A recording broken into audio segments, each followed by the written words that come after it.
think it's a really good time to reflect on the kind of person that you want to be, that you feel yourself to be, where your values really are, where your joy is, and make sure that you hold those things tight and that you perpetuate those things in the world.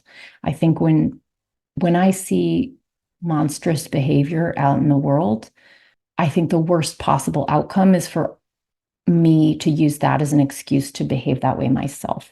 My girls know that there is no possibility of giving me an excuse that says, well, everybody else was doing it. That does not fly in in my household.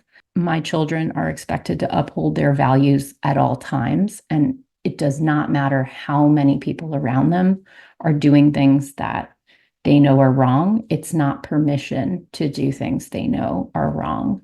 And I think that that particular lesson in parenting, I think we could apply that outward in the culture and say, no matter how much darkness there is, please, please, please don't join the darkness. Be the light.